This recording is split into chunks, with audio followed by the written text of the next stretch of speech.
School days, something we all look back to with pain or pleasure, or in most cases, a mixture of both. For some, just a short walk from home, for others, a long trek across the fields and byways before reaching the destination.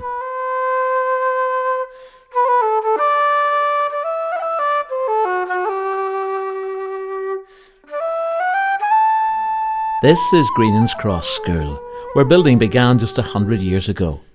Various schools had existed before in neighbouring townlands like Drumhilla, Cheredigan, Glasdrummond and Golanamurphy, that being known both as Drumgarley or more affectionately as the Borden School, Borden perhaps because of its wooden structure. It was decided to build a new school on the present site. Planning and funding approved in 1902. 6 years later, in 1908, work began to produce the building we see and celebrate today. It opened for business, as it were, with its first pupil on register as Hugh O'Reilly from Leclavera. There was a thing stands out in my mind. Early in life at school, I was in the seat along with a lad called Joe King, who would be the same age as me. We were good friends, first friend I suppose I ever had. And one evening I was coming of a Friday evening from school. I was coming up the road and he had brought a wee brother to school and he was fixing a pullover on him on his coat. It was a hard cold evening. He was fixing the wee brother up and I come running to get in with the rest of my friends to be in my own road. And he says, "Wait on me, Joe." And I didn't. I run on. And I took the cold or something that evening or that weekend anyhow. And I was home 11 days. When I got back to school, Joe King was dead and buried. And I was lonesome this day as I was then because I didn't wait on him. And anyone that ever asked me to wait on them since, I waited.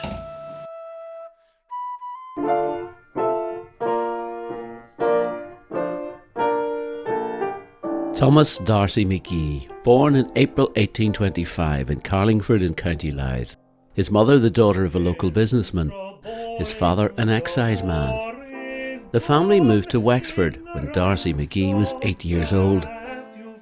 It was in Wexford that he wrote his first poems and gained recognition as a talented public speaker. In 1842, aged 16, he sailed for the United States, where he found work as an assistant editor of the Boston Pilot. "Land of song," said the warrior bard. 3 years later, he returned to Ireland, joining the Repeal Association and worked on the Nation newspaper. In July 1848, he was arrested for delivering a seditious speech at Roundwood in County Wicklow. By some mistake, he was allowed out on bail and escaped back to America. He returned to writing again, forming the New York Nation and later the American Celt. In 1857, he became disillusioned with the States and moved to Montreal.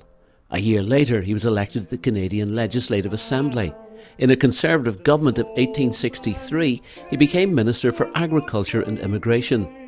It was around this time that he denounced the Fenian Brotherhood.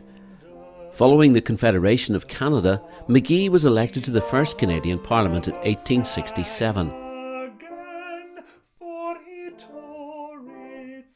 A year later, in 1868, he was assassinated, returning home from a parliamentary debate. A Patrick Whelan, a Fenian sympathiser, was tried, convicted and hanged for his murder. Angel sully thee, thou soul of love and bravery. Thy songs were made for the brave and free. They shall never sound in slavery.